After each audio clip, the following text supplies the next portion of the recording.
quando era mesmo muito criança, o meu passatempo era mais desmontar os brinquedos do que brincar com eles. E depois, à medida que fui crescendo, os brinquedos foram ficando maiores, portanto, depois as primeiras motorizadas, depois algumas motas e finalmente os carros. Costumo dizer que continuo a ser uma criança grande, brinco é com carrinhos de tamanhos diferentes.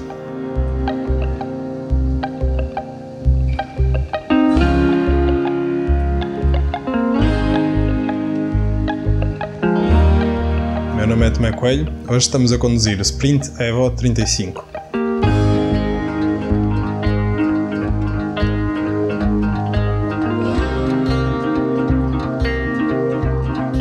O meu gosto pessoal passa muito pela Alfa Romeo e por outras marcas italianas, que tem a ver com notar-se uma certa personalidade do país e da história do país na forma como constroem automóveis. Tem a fama de não ser os mais fiáveis, porque acho que há coisas piores para acontecer do que ter uma avaria na beira da estrada com uma mulher bonita ao lado no sol da Toscânia. Acho que é muito pior avariar numa autoestrada cinzenta alemã debaixo de chuva e, portanto, esse é um dos fatores, é o fator emocional e o que nos faz sentir quando se guia quando se olha para um. Aliás, no Alfa mais clássico quase todos, no Alfa Bertone, eu costumo dizer que a pior coisa de estar a guiá-lo é estar dentro dele, porque quem está na estrada a partilhar connosco tem um cenário muito mais interessante e bonito.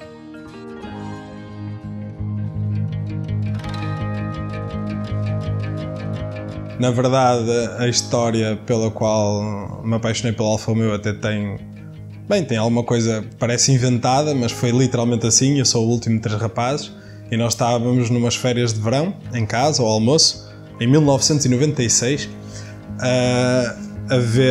estávamos a discutir quanto dinheiro é que era preciso para se realizarem alguns sonhos. O meu irmão mais velho, que é gestor, falou de não sei quantos milhares para fazer uma empresa, o do meio, que é engenheiro informático, falou de não sei quantas centenas para comprar um computador novo, e eu disse que queria 1000 escudos para comprar uma revista. Claro que meu pai se levantou logo e me entregou o dinheiro, eu tinha na altura 15 anos, e eu comprei esse portal todo de 1996, de junho, que comemorava os 100 anos da corrida que devia ter sido Paris-Madrid, mas que terminou em Bordeaux, porque infelizmente houve muitos acidentes entretanto.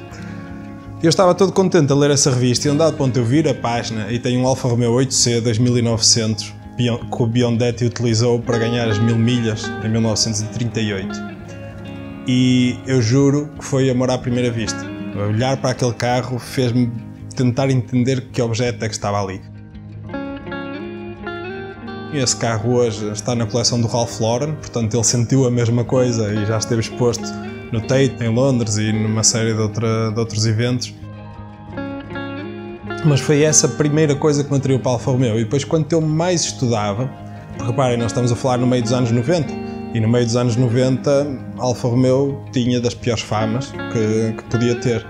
E depois de uma década de 80 muito difícil, depois de ser integrada na Fiat, e portanto eu achava muito estranho porque é que ano após ano os Alfas ganhavam as corridas todas e tinham um dos carros mais bonitos e ganharam o primeiro campeonato do mundo de Fórmula 1 e já tinham ganho Le Mans antes e ganhavam corridas de turismo, e porque é que chegam ali aos anos 70 e desaparecem? E à medida que fui estudando essa história da Alfa Romeo, não pude evitar de me apaixonar cada vez mais. No entanto, a história da Alfa cruza-se com a história de todo o automobilismo mundial e com a história do automobilismo italiano em particular.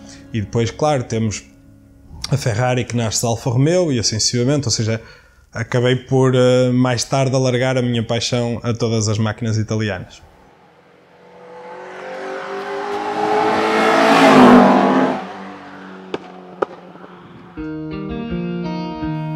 O meu primeiro projeto, a fábrica italiana, infelizmente já fechada, partia de quase de uma continuação de uma brincadeira de criança, ou seja, do ato de desmontar um brinquedo. Eu não os desmontava porque gostava de os ver partidos, eu desmontava porque gostava de os poder reconstruir outra vez. É quase como brincar a legos. E quando nós gostamos muito de uma coisa, normalmente as pessoas que se reúnem à nossa volta incentivam-nos a construir e a explorar essas partes. E foi assim que nasceu a fábrica italiana. ou seja, nasceu pela vontade de construir carros de corrida, antes de tudo o resto, de construir carros de corrida que tivessem capacidade de ganhar corridas, de serem competitivos. E inclusivamente eu lembro-me de, nas primeiras vezes que nós inscrevemos carros e que estreamos carros, em 2007, eu lembro-me das pessoas olharem para os carros com, eu diria, com uns olhos menos simpáticos, porque nós éramos miúdos, tínhamos 26, 27 anos, estávamos numa curva de aprendizagem em relação ao que sabíamos fazer, o tempo era pouco, o dinheiro era pouco, portanto a construção de um carro de corrida estava muito focada nas partes que funcionavam e não nas partes particularmente mais bonitas, portanto eles eram carros brutos. E o primeiro ano não foi fácil, atingir a curva de fiabilidade foi extraordinariamente difícil, porque os carros basicamente partiam e revelavam onde é que eles precisavam de ser construídos e reforçados em todos os cantos. E portanto eu lembro que esse primeiro ano não foi particularmente fácil, porque apesar de por um lado fomos bem recebidos por trazermos de novo Alfa Romeos às corridas, por outro lado fomos muito questionados, quer tecnicamente, quer em relação à escolha dos próprios modelos que levamos para a pista. Mas a curva de aprendizagem foi muito rápida. Nós tomamos partido do século XXI em que já estávamos e, portanto, desenvolvemos muitas peças, desenhamos muitas peças no computador, maquinamos muitas coisas, viajamos muito, fomos basicamente ver onde quer que estivesse um preparador a trabalhar naqueles carros, nós fomos conhecer, ver o que eles faziam e, na verdade, em 2008 os carros já estavam em ponto de ganhar as primeiras corridas, que foi o que fizeram, creio que em agosto de 2008, com Alexandre Beirão a guiar o chassi número 7, que era um Alfa Sprint, que foi estreado também nessa ocasião. E progressivamente fomos entendendo o modelo e entendendo como é que se fazia correr. Depois as coisas foram evoluindo até num ritmo, diria, incontrolável ou incontrolado, porque fomos tendo cada vez mais carros de corrida, cada vez mais pilotos, cada vez mais alegrias quando tínhamos vitórias, cada vez mais tristezas quando tínhamos alguma falha de fiabilidade. E a partir mais ou menos de 2012, 2013 começamos também a fazer uma série de competições internacionais, em Le Mans, Goodwood, no Tour Alto, e as coisas foram crescendo basicamente até um nível, como eu dizia, incontrolável, em que cheguei a um ponto em que não tinha, na altura, capacidade humana para gerir mais do que conseguia fazer, e também já não estava a fazer o que queria, porque o que eu gosto é de construir automóveis, é de pensar um automóvel, de criar um projeto e fazer nascer. Eu considero-me muito privilegiado por ter a oportunidade de ter pessoas à minha volta que confiam em que eu possa fazer nascer estes projetos.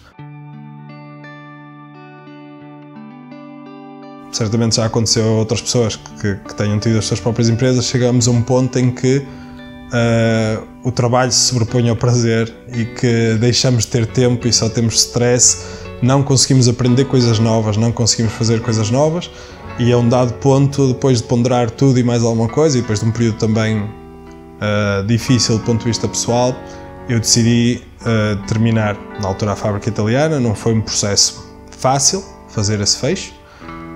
Não foi um processo fácil emocionalmente, foi também incrivelmente difícil, mas tinha que ser feito, foram as condições que estavam reunidas naquele momento.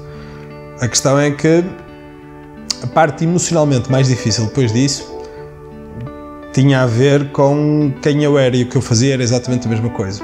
E eu passei um período em que não pude mais exercer isso, não pude mais ser um construtor de automóveis e pensar no carro como um objeto que para mim transcende inclusivamente a utilização e a viagem, ou seja, não é um eletrodoméstico. Estes carros para mim, eu sei que é um lugar comum dizer-se que são arte, mas na realidade é a forma como eu os interpreto, ou seja, como uma união entre a forma e a função.